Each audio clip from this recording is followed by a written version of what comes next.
ये आपका आज का संपादकीय पाठ है। देखिए, संपादकीय पाठ एडिटोरियल आपको प्रारंभिक परीक्षा, मुख्य परीक्षा और इंटरव्यू हर जगह मदद पहुंचाते हैं। यहाँ से एक सामान्य जानकारी भी आप लोगों को मिल जाती है।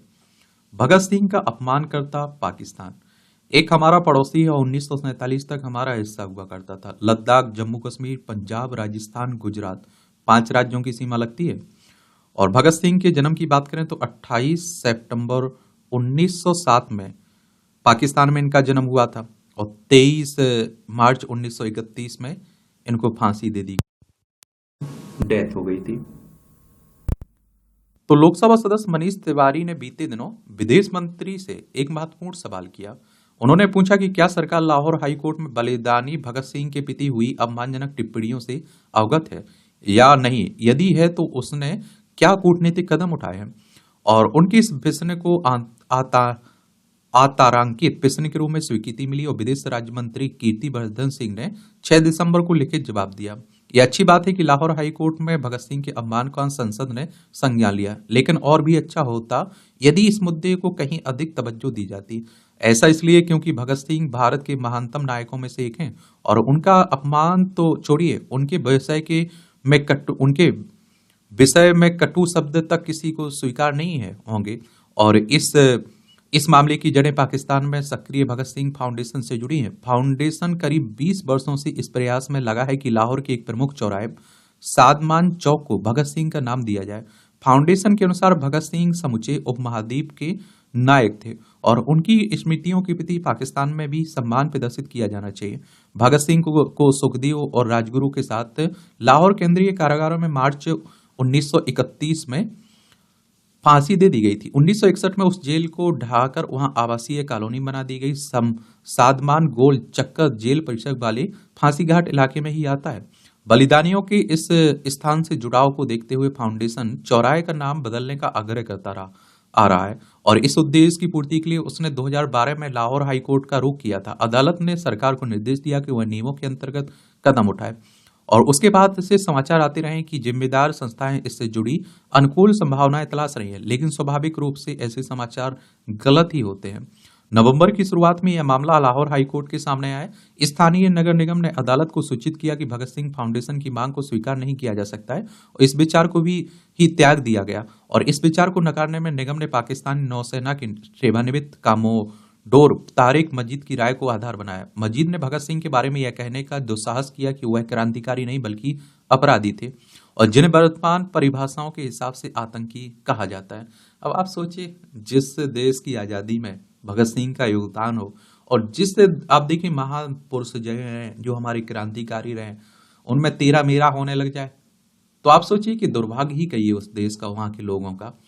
उन्होंने एक ब्रिटिश पुलिस अधिकारी की हत्या की थी और उस अपराध में 2 साथियों के साथ उन्हें फांसी पर लटका दिया गया था। मजीद ने भगत सिंह को नास्तिक बताते हुए उन्हें इस्लाम विरोधी भी करार दिया।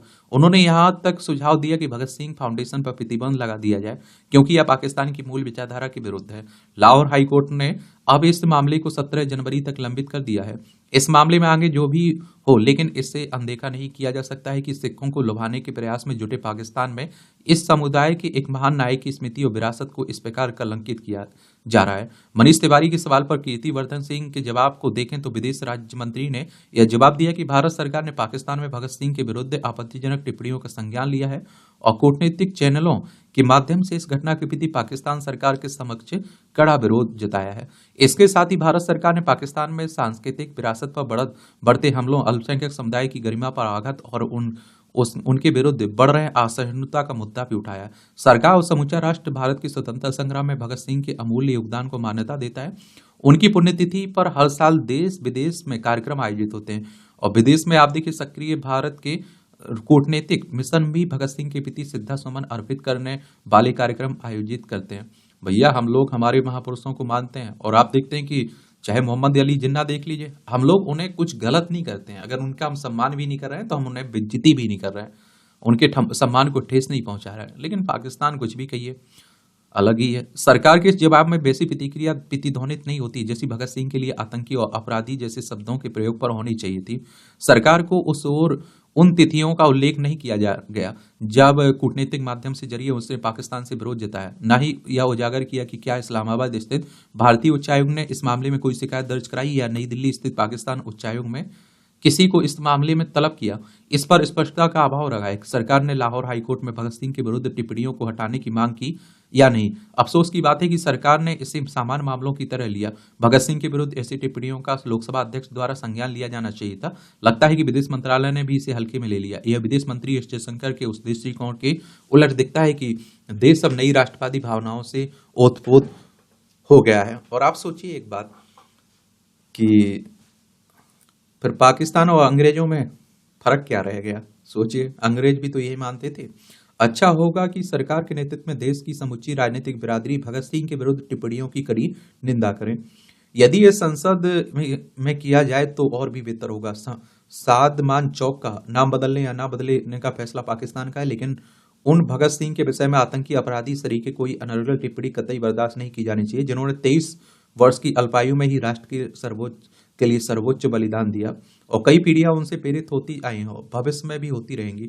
संसद में यह मांग कड़ाई से रखी जाए कि पाकिस्तान सरकार लाहौर हाईकोर्ट में तारिक मस्जिद के नजरिए को खारिज करे। कोई पाकिस्तानी संस्था भगत सिंह के बारे में कुछ भी अनाप शनाप कहे, उससे एक महान बलिदान के प्रति स्नेह सम्मान की भावना बदल नहीं जाएगी। लेकिन क्या नया भारत अपने नायकों का ऐसा निरादर होने देगा? लेखक विदेश मंत्रालय में सचिव रहे, इनके द्वारा लिखा गया, विवेक काटजू के द्वारा। ईवीएम पर आप देखिए खींच निकालने की बीमारी। अभी आप लोगों ने देखा कि महाराष्ट्र में 288 सीटों के लिए, देखिए मुंबई इसकी राजधानी है, और झारखंड में 81 सीटों के लिए विधानसभा चुनाव हुए थे। झारखंड की राजधानी रांची है। देखिए, अगर आपको विधानसभा का चुनाव लड़ना है तो आपकी उम्र कम से कम 25 साल होनी चाहिए। अधिकतम उम्र की कोई सीमा नहीं रखी गई है। विधायक का चुनाव डायरेक्ट जनता यानी कि मतदाताओं के द्वारा होता है। अगर आपकी उम्र 18 साल हो चुकी है तो वोटर सूची में नाम जुड़ चुका होगा, आप लोग वोट डालने भी जाते होंगे। पहले 21 साल हुआ करती थी वोट देने की उम्र, इसे घटाकर 18 साल किस संविधान संशोधन के द्वारा किया गया था, ये आप लोग नीचे बताइएगा। और भारतीय निर्वाचन आयोग एक संवैधानिक संस्था है। संविधान के अनुच्छेद 324 के तहत चुनाव आयोग की स्थापना की बात की गई है और 25 जनवरी 1950 में स्थापना हुई थी। 25 जनवरी को मतदाता दिवस मनाते हैं। नई दिल्ली में हेडक्वार्टर देखने को मिलेगा। सुकुमार सेन पहले मुख्य चुनाव आयुक्त थे। महाराष्ट्र चुनाव नतीजों के बाद ईवीएम को लेकर आसमान सिर पर उठाए विपक्ष को एक बड़ा झटका लगा है। जब सुप्रीम कोर्ट ने एक याचिकाकर्ता से पूछा कि आगे चुनाव हारने पर ही ईवीएम पर क्यों सवाल उठाए जाते हैं, और ये देखिए, जब जो पार्टी सत्ता में नहीं रही और चुनाव हारती रही उसने ईवीएम के खिलाफ आवाज उठाई है, इलेक्ट्रॉनिक वोटिंग मशीन की। बीजेपी ने देश भर में आप देखिए यात्राएं निकाली इसके खिलाफ, किताबें लिखी। याचिकाकर्ता के साथ ही विपक्ष के पास इस सवाल का कोई जवाब नहीं था। विपक्ष को एक और झटका तब भी लगा जब इस सोमवार को महाराष्ट्र के नांदेड़ जिले में प्रशासन ने 75 ईवीएम का वीवीपैट यानी मतदान पर्चियों से मिलान किया और यह पाया कि मतों में कहीं कोई अंतर नहीं है। और इन ईवीएम का चयन सभी दलों के प्रतिनिधियों की उपस्थिति में किया गया ताकि विपक्षी नेताओं के पास ऐसा कोई बहाना बनाने की गुंजाइश ना रहे। ईवीएम का चयन मनमाने तरीके से किया गया। इसके पहले ईवीएम के मसले पर महाराष्ट्र के विपक्षी दलों ने अपनी फजीहत खुद करा ली जब उसने नवनिर्वाचित विधायकों ने शपथ लेने से इनकार करने के दूसरे ही दिन शपथ ले ली थी। यदि विपक्षी दलों को यह जताना है कि ईवीएम विरोध को लेकर इतने गंभीर हैं तो उनके विधायक शपथ लेना जरूरी नहीं समझ रहे हैं, तो फिर कम से कम हफ्ते 10 हफ्ते तो अपने स्टैंड पर कायम रहते। वैसे इस फजीहत के बाद भी यह तय मानिए कि विपक्ष का रोना धोना बंद होने वाला नहीं है। वह कुछ नए बहाने खोज कर लाएगा और यह रोना रोएगा कि उसे जानबूझकर हरा दिया गया। वह खबरों में बने रहने के लिए कुछ नाटक नौटंकी भी करेगा। वास्तव में वह कर भी रहा है। इन दोनों महाराष्ट्र के विपक्षी नेता चुनाव आयोग को इस आशय की चिट्ठियां भेजने में लगे हुए हैं कि ईवीएम का इस्तेमाल बंद किया जाए। हर कोई जानता है कि इन चिट्ठियों से कुछ नहीं होने वाला है। इसका उद्देश्य केवल जनता को बहकाना है। महाराष्ट्र के विपक्षी नेता गांव-गांव जाकर ग्रामीणों को यह कहने के लिए उकसा रहे हैं कि उनका ईवीएम पर भरोसा नहीं रह गया। पिछले दिनों बची खुची राष्ट्रवादी कांग्रेस पार्टी के नेता शरद पवार ने एक गांव जाकर ईवीएम को निशाने पर लिया। उनके बयान को इंगित कर कुछ लोगों की ओर से यह माहौल बनाने की कोशिश की गई कि देखिए, अब जब शरद पवार ने भी ईवीएम पर संदेह जता दिया तो फिर उसे गंभीरता से लिया जाना चाहिए। लेकिन इसका जवाब किसी के पास नहीं है कि आखिर क्यों। क्या इसलिए कि ऐसा शरद पवार कह रहे हैं? शरद पवार बड़े नेता हैं, लेकिन इसका यह मतलब तो नहीं हो सकता है कि वह जो कुछ कहें उसे पत्थर की लकीर मान लिया जाए। वह नेता है, न्यायाधीश नहीं। विपक्ष का ईवीएम पर रोना धोना धोबी से ना जीतने पर गधे के कान उमेटने वाले कहावत को चरितार्थ कर रहा है। विपक्ष नेता यह तो कह रहे हैं कि महाराष्ट्र में फिर से चुनाव कराए जाएं, लेकिन भी यह कहने की हिम्मत नहीं जुटा पा रहे हैं कि महाराष्ट्र के साथ झारखंड के भी चुनाव नतीजे उन्हें मंजूर नहीं है। दोनों राज्यों में फिर से चुनाव कराए जाने चाहिए। शरद पवार की एनसीपी, उद्धव ठाकरे की शिवसेना के साथ कांग्रेस को भी महाराष्ट्र के चुनाव नतीजे रास नहीं आए और उसके नेता भी ईवीएम को कोस रहे हैं। कांग्रेस अध्यक्ष मल्लिकार्जुन खड़गे ने यह ऐलान किया कि राहुल गांधी ने जैसी भारत जोड़ो यात्रा का नेतृत्व किया था, वैसे ही ईवीएम छोड़ो यात्रा का भी करेंगे। यदि कांग्रेस आप देखते हैं कि सचमुच ऐसी किसी यात्रा को लेकर गंभीर है, तो यह जानने की उत्सुकता रहेगी कि क्या यह यात्रा उन इलाकों से निकलेगी जहां से कांग्रेस विधानसभा, लोकसभा के चुनाव जीते हैं। कायदे से ऐसे इलाकों वाले कांग्रेस के विधायकों और सांसदों को इस यात्रा में शामिल होने के पहले त्यागपत्र दे देना चाहिए। क्या वे ऐसा करेंगे? नहीं, क्योंकि आसार यही है कि ना नौ मन तेल होगा, ना राधा नाचेगी। यदि राहुल गांधी ऐसी कोई यात्रा निकालते हैं तो वह अपने और कांग्रेस की जगहसाही ही कराएंगे। ईवीएम को अविश्वसनीय बताने के साथ उसके इस्तेमाल को रोकने के लिए उच्च न्यायालयों और सर्वोच्च न्यायालय में ना जाने कितनी बार गुहार लगाई जा चुकी है, लेकिन ऐसे कोई प्रमाण ना हो, ना तो चुनाव आयोग के समक्ष पेश किए जा सके और ना ही अदालतों के समक्ष उससे छेड़छाड़ की जा सकती है। 2009 में आप देखिए, आम चुनाव के बाद भाजपा नेताओं ने भी ईवीएम पर अविश्वास जताया था। भाजपा नेता जीएल नरसिम्हा राव ने ईवीएम के खिलाफ एक किताब भी लिखी थी। डेमोक्रेसी एट रिस्क नाम से इस रिपोर्ट का प्रस्तावना लाल कृष्ण आडवाणी ने लिखी थी। विपक्ष जब तब इस किताब का उल्लेख करता है, लेकिन लाल कृष्ण आडवाणी ने तो यह भी कहा था कि अयोध्या में राम मंदिर बनना चाहिए। क्या विपक्ष ने माना? ईवीएम को लेकर विपक्ष अक्सर यह भी कहता है कि दूसरे तमाम देशों और यहां तक अमेरिका में ईवीएम का इस्तेमाल नहीं होता है। खुद एलन मस्क कह चुके हैं कि ईवीएम को हैक किया जा सकता है। निस्संदेह उन्होंने ऐसा कहा था, लेकिन अमेरिकी ईवीएम को लेकर एक तो भारत की ईवीएम अमेरिका की तरह नहीं है, और दूसरी, क्या अमेरिका में जो कुछ होता है वह हमें अपना लेना चाहिए? वह वहां राष्ट्रपति प्रणाली है। क्या विपक्ष यह कहेगा कि भारत में भी ऐसा होना चाहिए? ईवीएम के मामले में इसकी अनदेखी नहीं की जानी चाहिए कि उसे भरोसेमंद बनाने के लिए समय समय पर कई बदलाव किए गए। जरूरत पड़ने पर आगे भी किए जाने चाहिए, लेकिन किसी को भी हार की खींच पर उस पर निकालने की इजाजत नहीं दी जानी चाहिए। दैनिक जागरण में एसोसिएट एडिटर हैं, लेखक हैं राजीव सचान, इनके द्वारा यह आर्टिकल लिखा गया है। सुप्रीम कोर्ट हमारी सर्वोच्च अदालत है। संविधान के अनुच्छेद 124 के तहत सुप्रीम कोर्ट की स्थापना की बात की गई। 28 जनवरी 1950 में स्थापना हुई थी। और आप देखेंगे कि सब इस तरह की बातें चलती रहती हैं। ऊर्जा, ज्ञान गंगोत्री गीता। कुरुक्षेत्र की रणभूमि में हताश, निराश, अज्ञान मोह से ग्रस्त अर्जुन को भगवान श्री कृष्ण द्वारा दिए गए दिव्य ज्ञान गीता में हमारे आध्यात्मिक ग्रंथों का सार निहित है। गीता के ज्ञान ने ही अर्जुन को आत्मिक बल प्रदान किया था। गीता में आत्मा, परमात्मा, संसार, जन्म, मृत्यु, पुनर्जन्म, सांसारिक जीवन और मोक्ष जैसे गूढ़ आध्यात्मिक विषयों की सरल व्याख्या है। गीता ने ज्ञान योग, कर्म योग, भक्ति योग के मार्ग पर अग्रसर होने की प्रेरणा मिली। गीता मनुष्य को अधर्म, अनीति के समक्ष दृढ़ संकल्पित होकर संघर्ष करने की प्रेरणा देती है।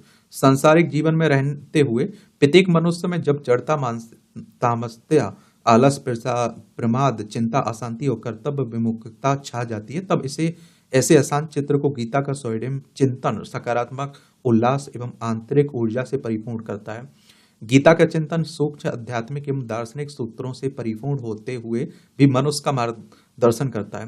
प्रत्येक मनुष्य के मस्तिष्क में प्रतिफल महाभारत जारी है, जहाँ कौरव अर्थात आसुरी प्रवृत्तियों की बहुतायत और पांडव अर्थात सात्विक प्रवृत्तियों की संख्या सीमित है। जीवन में प्रवृत्तियों के इस देवासुर संग्राम में विजय अंत में देवी प्रवृत्तियों की होती है। ज्ञान की गंगोत्री गीता के स्वर्णिम सूत्र हमें शिक्षा प्रदान करते हैं, जहां पर आध्यात्मिक मूल्यों से उत्पोत श्री कृष्ण जैसे चरित्र तथा क्षत्रिय शक्तियों से परिपूर्ण अर्जुन जैसे धुरंधर योद्धा होते हैं, वहां जीवन के हर पथ पर विजय प्राप्त होती है। गीता के स्वर्णिम वाक्य जीवन पथ पर कठिनाइयों, संघर्षों, दुखों से अशांत एवं हताश मनुष्य को तत्परता और निष्ठा से विषम परिस्थितियों में संघर्ष करने की प्रेरणा प्रदान करते हैं।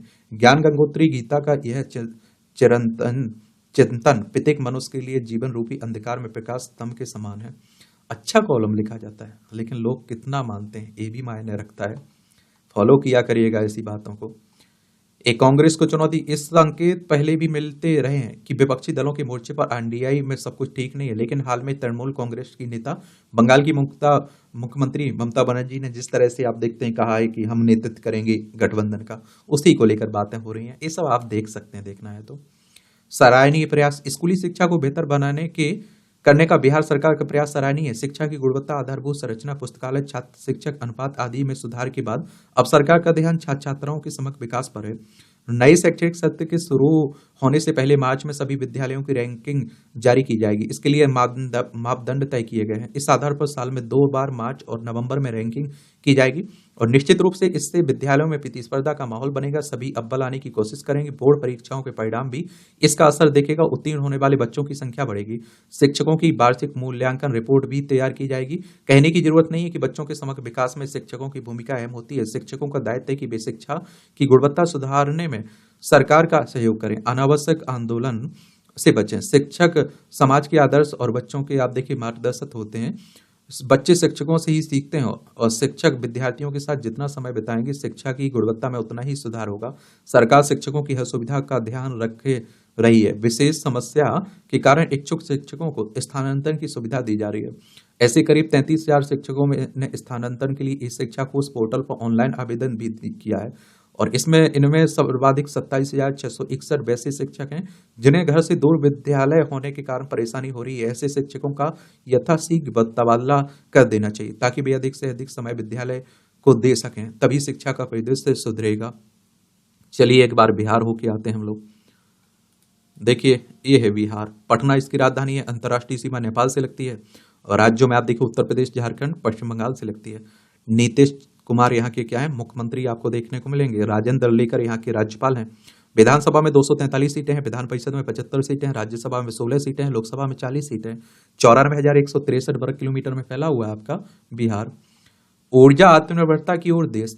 तो केंद्रीय विद्युत प्राधिकरण के अनुसार देश की कुल अक्षय ऊर्जा क्षमता 10 अक्टूबर 2024 तक 200 गीगावाट के आंकड़ों को पार कर गई है। यह उपलब्धि इसलिए भी खास है कि देश की कुल बिजली उत्पादन क्षमता 452.39 गीगावाट है, जिसमें लगभग आधी हिस्सेदारी अक्षय ऊर्जा स्रोतों की हो गई है। केंद्र सरकार COP 26 सम्मेलन में घोषित पंचामृत पहल के तहत 2030 तक गैर जीवाश्म ऊर्जा क्षमता को 500 गीगावाट तक ले जाने और अपनी ऊर्जा जरूरतों का 50% नवीकरणीय ऊर्जा स्रोतों से प्राप्त करने की कुल अनुमानित कार्बन उत्सर्जन में से 1 अरब टन की कमी करने, अर्थव्यवस्था की कार्बन तीव्रता को 45% से कम करने और तथा 2070 तक नेट जीरो कार्बन उत्सर्जन का लक्ष्य हासिल करने की दिशा में प्रतिबद्धता से जुटी है।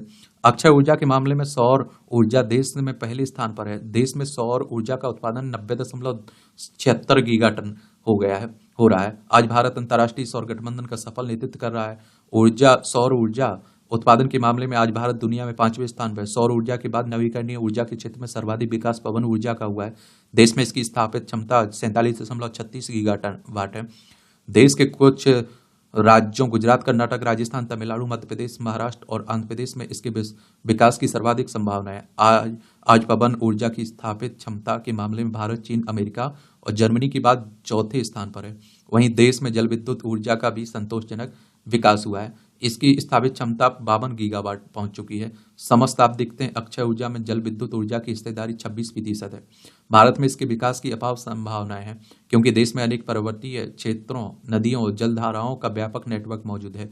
ऊर्जा के स्रोत स्वच्छ, प्रदूषण रहित, किफायती और पर्यावरण के अनुकूल हैं। परंपरागत ऊर्जा स्रोतों के पर्यावरणीय दुष्प्रभाव भविष्य में इसके समाप्त होने के भय का समाधान अक्षय ऊर्जा में ही निहित है। हालांकि आप देखिए नवीकरणीय ऊर्जा में सकारात्मक प्रगति के बावजूद भारत की जीवाश्म ईंधनों पर निर्भरता नेट जीरो के लक्ष्य में बाधक बन सकती है।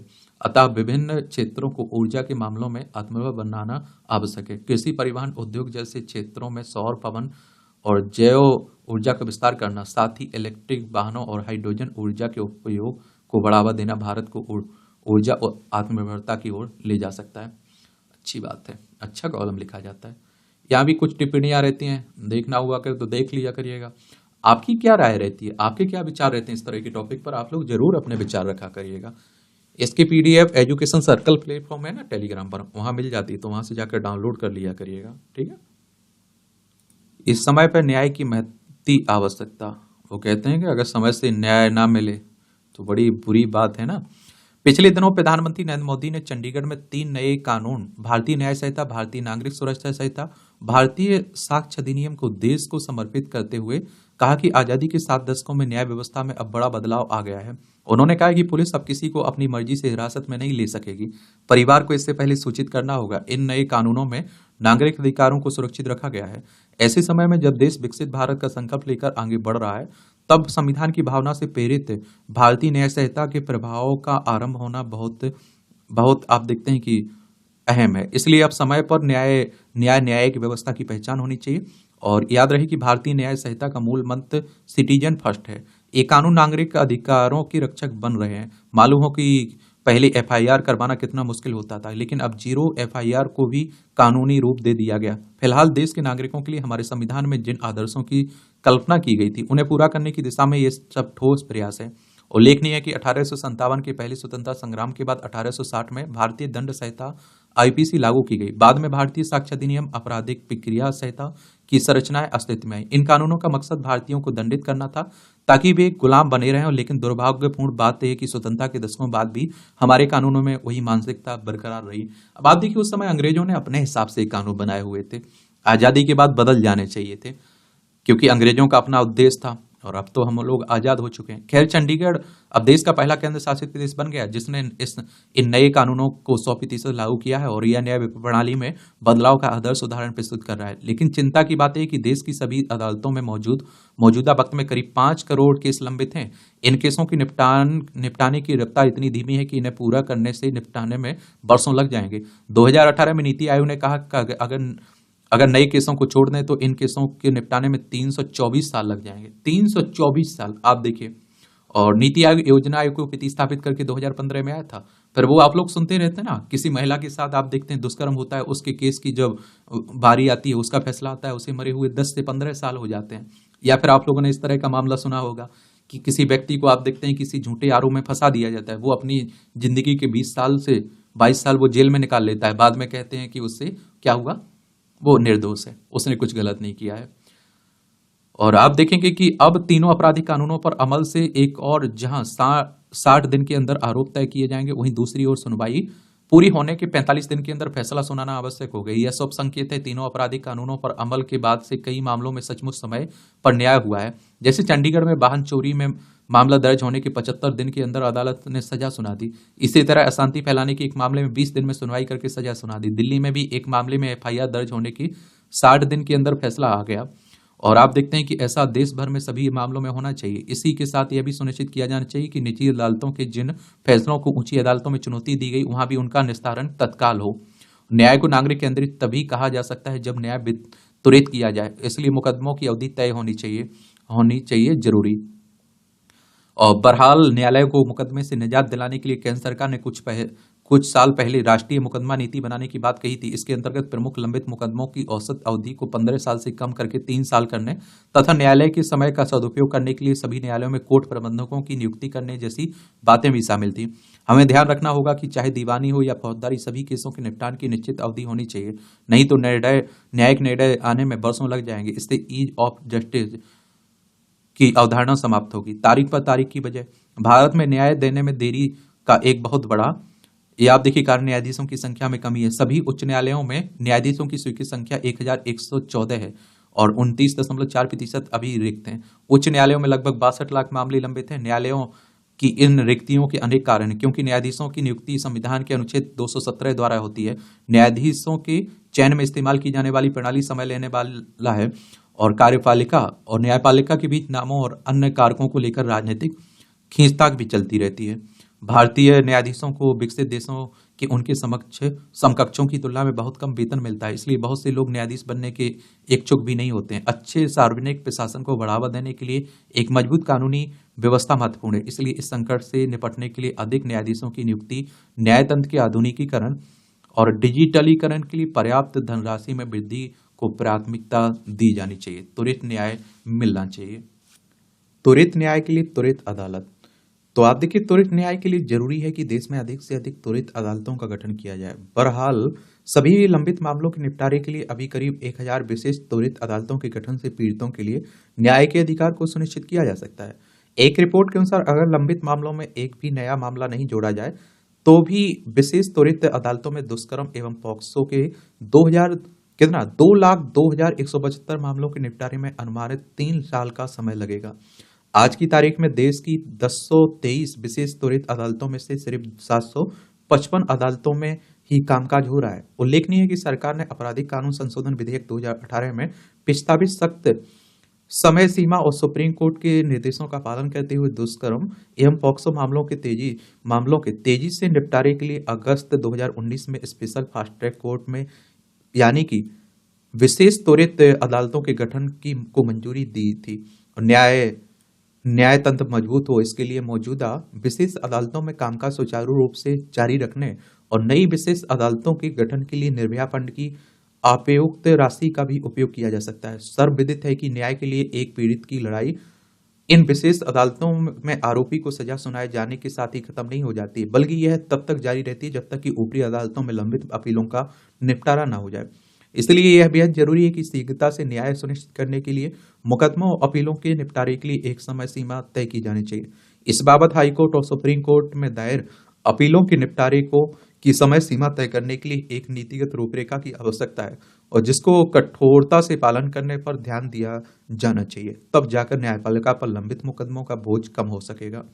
न्यायपालिका में बड़ी महिलाओं की भागीदारी, तो न्यायपालिका में महिला भागीदारी की कमी एक बड़ी समस्या है। संस्थाओं की यह देखने और समझने की जरूरत है कि उन्हें पदाधिकारी बनाने के लिए क्या किया जा सकता है। फिलहाल जैसे जैसे सार्वजनिक मामलों में महिलाओं की उपस्थिति बढ़ती जाएगी, वे स्वयं पर लगाई गई बंदिशों को पीछे छोड़ती जाएंगे, वैसे वैसे लैंगिक समानता बढ़ती जाएगी। सबरीमाला मंदिर में प्रवेश से लेकर समलैंगिक विवाह तक, वैवाहिक दुष्कर्म से लेकर कार्यस्थल में होने वाले यौन उत्पीड़न तक, पितृसत्तात्मक समाज और कामुकता के बदलते मानदंडों के बीच संवाद के मुद्दे घर, परिवार और राजनीतिक क्षेत्र से लेकर न्यायालय में भी उठाए जाएंगे।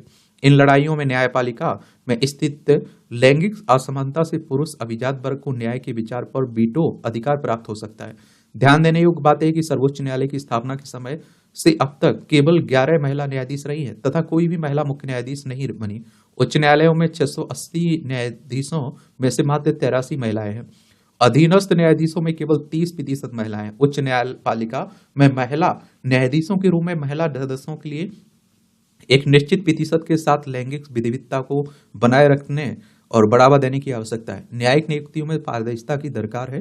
तारीखों के चक्कर में फंसे लोगों के मानवाधिकार के हनन के लिए न्यायपालिका भी जिम्मेदार है। लिहाजा कानूनी सुधार, क्षेत्रीय भाषाओं का इस्तेमाल, न्यायिक इंफ्रास्ट्रक्चर टेक्नोलॉजी का इस्तेमाल और कॉलेजियम में सुधार से जुड़ी सभी बातों को लक्ष्य बनाकर सही और जल्द न्याय देना इसका मकसद होना चाहिए। इसके साथ साथ कार्यपालिका और न्यायपालिका दोनों के बीच ऐसी स्थिति पैदा नहीं देनी चाहिए और जिससे टकराव की कोई गुंजाइश बने। आखिरकार दोनों का मूल लक्ष्य देश के नागरिकों को इंसाफ देना है।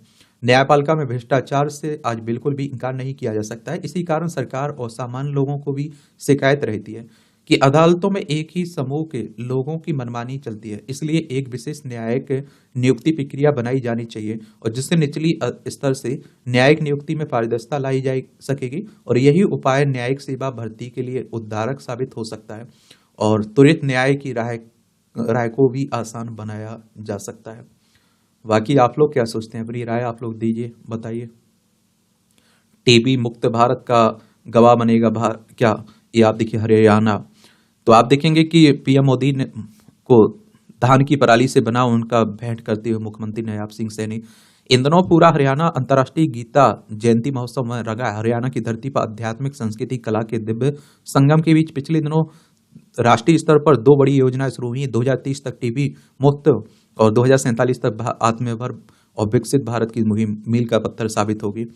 केंद्रीय स्वास्थ्य मंत्री जेपी नड्डा ने पंचकुला से 100 दिन के अंदर सघन टीबी उन्मूलन अभियान शुरू कर स्वस्थ भारत की दिशा में बड़ा कदम उठाया। प्रधानमंत्री नरेंद्र मोदी ने 3 ऐतिहासिक लड़ाइयों के साक्षी पानीपत से बीमा सखी योजना को लॉन्च करते हुए महिलाओं को आर्थिक रूप से संबल बनाने नए द्वार खोल दिए। साथ ही वीडियो कॉन्फ्रेंस के माध्यम से नगरी करनाल के उचाना गांव में महाराणा प्रताप बागवानी विश्वविद्यालय के मुख्य परीक्षा का शिलान्यास भी किया है, जो खेती किसानी में अनुसंधान के माध्यम से किसानों को प्रगतिशील बनाने में सहायक होगा। यह देश का 7वां उत्तर भारत का पहला बागवानी विश्वविद्यालय है। चलिए इसे देख लीजिए थोड़ा अच्छे से। और ये राष्ट्रीय राजधानी दिल्ली को 3 ओर से हरियाणा को लगातार 2 बड़ी केंद्रीय परियोजनाओं की शुरुआत शुरुआत का अवसर यूं ही नहीं मिला। पिछले 10 वर्षों में आधा दर्जन से अधिक महत्वपूर्ण केंद्रीय योजनाओं की शुरुआत इसी हरियाणा की धरती से हुई है। इस प्रदर्शन से भी प्रधानमंत्री नरेंद्र मोदी निराश नहीं किया। बेटी बचाओ बेटी पढ़ाओ अभियान हो या फिर गांव और शहरों को लाल डोरे से मुक्त करने की स्वामित्व योजना सहित अन्य योजनाएं यहां से शुरू हुई, हर मुहिम से सफलता पाई है। पीएम मोदी ने स्वच्छ भारत और आत्मनिर्भर भारत की कड़ी में शुरू दोनों योजनाओं के लिए हरियाणा को ही इसलिए चुना ताकि राज्य के प्रति अपना लगाव जाहिर कर सकें।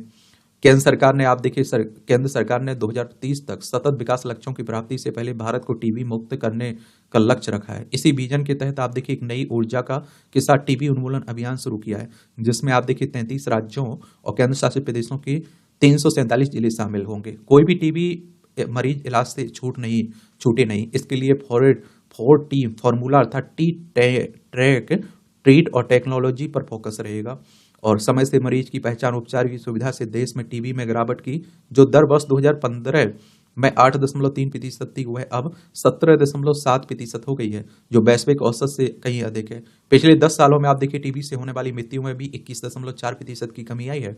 प्रधानमंत्री नरेंद्र मोदी ने अपनी पहली पारी में 2015 में पानीपत से बेटी बचाओ बेटी पढ़ाओ अभियान की शुरुआत की थी और जिसका हरियाणा के साथ साथ देश में सकारात्मक प्रभाव पड़ा। नारी शक्ति का प्रतीक बने पानीपत ने अब बीमा सखी योजना का शुभारंभ किया है, जिससे 3 साल में करीब 2 लाख महिलाएं भारतीय जीवन बीमा निगम के साथ जुड़कर एजेंट बनेंगी। योजना के तहत चिन्हित महिलाओं को LIC द्वारा प्रशिक्षण दिया जाएगा। परीक्षा पास करने के बाद बीमा सखी बनने वाली महिलाएं कम से कम 1,75,000 रुपये सालाना से अधिक का आय कमाने में सक्षम होंगी। महिलाओं को सामाजिक सुरक्षा देने जा रही यह योजना सभी का बीमा मिशन को गति प्रदान करेगी। बीमा सखियों को LIC से कमीशन तो मिलेगा ही, सरकार की ओर से भी पहले साल आप देखिए 7,000 रुपये मासिक, दूसरे साल 6,000 और तीसरे साल 5,000 रुपये मासिक मानदेय दिया जाएगा। साथ ही हर महीने 2,100 रुपये भी अतिरिक्त प्रोत्साहन के रूप में दिए जाएंगे। हरियाणा को विश्व शांति और धर्म का ज्ञान देने वाली धारा बताते हुए प्रधानमंत्री ने दोहराया कि यहाँ आना उनके लिए बेहद सुखद अनुभव होता है। उनका हमेशा से मानना रहा है कि महिलाओं को विकास प्रक्रिया में न केवल भागीदार बनाना बल्कि उन्हें नेतृत्व भी प्रदान करना है। महिलाओं से जुड़ी विभिन्न केंद्रीय योजनाओं की सफलता का अंदाजा इसी से लगाया जा सकता है कि देश में खोले गए 54 करोड़ जनधन खातों में से 55% खाते महिलाओं के हैं। देश में वितरित किए गए 50 करोड़ मुद्रा ऋणों में से 70% महिलाओं को दिए गए। देश में 3 करोड़ महिलाओं को लखपति दीदी बनाने का लक्ष्य रखा गया है, जिसमें से अब तक 1.25 करोड़ लखपति दीदी बन चुके हैं और इस योजनाओं के क्रियान्वयन में हरियाणा ने उल्लेखनीय प्रदर्शन भी किया है। देखिए, जब आप लोग महिलाओं की स्थिति पर इस तरह का कुछ आंसर राइटिंग कर रहे हैं, निबंध लिख रहे हैं, तो सरकार की तरफ से जो पहले चलाई जाती है ना, पहल की जाती है, उन्हें भी बता दिया करिएगा। भारतीय भाषा दिवस, भारतीय भाषाओं का उत्सव, अनेक भाषाएं। ये आप देखिए राष्ट्रीय शिक्षा नीति 2020 में भारतीय भाषाओं में शिक्षा पर विशेष बल दिए जाने के बाद से देश में भारतीय भाषाओं के प्रचार प्रसार संवर्धन की दिशा में कई महत्वपूर्ण पहल की गई। राष्ट्रीय शिक्षा नीति आने के बाद 2021 में केंद्रीय शिक्षा मंत्रालय द्वारा भारतीय भाषा समिति का गठन किया गया था और इस समिति का उद्देश्य राष्ट्रीय शिक्षा नीति में परिकल्पित भारतीय भाषाओं के समग्र और बहुविषयक विकास के मार्गों को चिन्हित कर उन पर कार्य करना। गठन के 1 वर्ष बाद 2022 में इस समिति द्वारा महाकवि सुब्रमण्यम भारती की जयंती 11 दिसंबर को भारतीय भाषा उत्सव दिवस के रूप में मनाने का प्रस्ताव दिया गया। इस प्रकार 2022 में भारतीय भाषाओं के उत्सव का शुभारंभ हुआ। इस वर्ष भी देश के शिक्षा जगत में भारतीय भाषाओं के इस उत्सव का उत्साहपूर्वक आयोजन किया जा रहा है। छात्रों को अधिकाधिक रूप से भारतीय भाषाओं से जोड़ना इसका उद्देश्य है। विश्वविद्यालय अनुदान आयोग द्वारा भारतीय भाषा दिवस पर साझा किया गया अवधारणा पत्र इस दिवस के महत्व को कुछ इस तरह से स्पष्ट करता है। अपनी मातृभाषा के साथ साथ अधिक से अधिक भारतीय भाषाओं को सीखने के लिए अनुकूल वातावरण बनाने तथा पड़ोसी भाषा के प्रति प्रेम और आनंद की अनुभूति के लिए भाषाई सौहार्द विकसित करने की आवश्यकता है। किसी अन्य भारतीय भाषा को बोलना एक पैशन प्रतिष्ठा का विषय होना चाहिए। इसी भावना को ध्यान में रखते हुए सुब्रमण्यम भारती की जन्म जयंती 11 दिसंबर को भारतीय भाषा दिवस के रूप में मनाया जाएगा। इसमें ध्यान देने योग्य बात यह है कि आयोग भारतीय भाषाओं के व्यवहार को फैशन प्रतिष्ठा के रूप में स्थापित करने की दृष्टि रखता है। यह ठीक भी है, क्योंकि जब कोई भाषा व्यक्ति की प्रतिष्ठा का अंग बन जाती है तो उसके विकास का मार्ग अपेक्षाकृत सरल और विस्तृत हो जाता है। अंग्रेजी इसका बड़ा उदाहरण है। आज इस कटु सत्य से इनकार नहीं किया जा सकता है कि अंग्रेजी भारत के एक वर्ग के लिए कहीं ना कहीं प्रतिष्ठा का प्रतीक बन चुकी है। शहर हो या फिर गांव, अंग्रेजी बोलने वाले व्यक्ति को विद्वान समझने की मानसिकता सहज देखी जा सकती है। एक विदेशी भाषा के प्रति यदि यह भाव हो सकता है तो भारतीय भाषाओं के प्रति क्यों नहीं। और आप देखिए भारतीय भाषाएं हर प्रकार से सक्षम और समृद्ध हैं। अभिव्यक्ति का कोई आयाम उनकी परिधि से बाहर नहीं है। भारतीय भाषाओं में ज्ञान की अकूत संपदा उपलब्ध है तथा नवीन सृजन की विराट संभावनाएं भी उनमें सन्निहित है। न केवल राष्ट्रीय अपितु अंतर्राष्ट्रीय स्तर पर भी प्रतिष्ठा प्राप्त करने की क्षमता भारतीय भाषाओं में निहित है। बस उस क्षमता को निखारने की आवश्यकता है। वास्तव में समस्या यह रही कि स्वाधीनता के पश्चात भारतीय भाषाओं के विकास और प्रसार पर नीतिगत रूप से समुचित ध्यान नहीं दिया गया। शिक्षा के माध्यम के रूप में इन्हें बढ़ावा देने का कोई प्रयास नहीं किया गया। यही कारण है कि विराट संभावनाएं होते हुए भी अवसर के अभाव में अकादमिक विकास की दृष्टि से ये पिछड़ती चली गई। सुखद है कि वर्तमान सरकार ने राष्ट्रीय शिक्षा नीति 2020 में भारतीय भाषाओं के महत्व को समझा। राष्ट्रीय शिक्षा नीति 2020 के बिंदु 4.11 में उल्लिखित है कि छोटे बच्चे अपनी घर की मातृभाषा में सार्थक धारणाओं को अधिक तेजी से सीखते हैं और जहां तक संभव हो कम से कम ग्रेड 5 तक, लेकिन अधिक बेहतर होगा कि यह ग्रेड 8 तक, उससे आगे तक भी हो। शिक्षा का माध्यम घर की भाषा, मातृभाषा, स्थानीय भाषा, क्षेत्रीय भाषा हो गई। उच्च शिक्षा के संदर्भ में भी राष्ट्रीय शिक्षा नीति का बिंदु 22.10 कहता है कि अधिक उच्चतर शिक्षा संस्थानों, उच्च शिक्षाओं के और अधिक कार्यक्रम में मातृभाषा, स्थानीय भाषा को शिक्षा के माध्यम के रूप में उपयोग किया जाए या फिर कार्यक्रमों को द्विभाषी रूप में चलाया जाएगा। स्पष्ट है कि भाषा के स्तर राष्ट्रीय शिक्षा नीति 2020 का अभिष्ट यही है कि देश में प्राथमिक से लेकर उच्च तक पूरी शिक्षण प्रणाली भारतीय भाषाओं के माध्यम से आगे बढ़े। इस अभिष्ट को प्राप्त करने के उद्देश्य से ही आज देश में चिकित्सा, अभियांत्रिकी आदि की शिक्षा को भारतीय भाषाओं में उपलब्ध कराने के प्रयास दिखाई दे रहे हैं। यद्यपि अभी यह रास्ता बहुत लंबा और चुनौतियों से भरा हुआ है, परंतु इस दिशा में कदम बढ़ाया जाना अब महत्वपूर्ण है।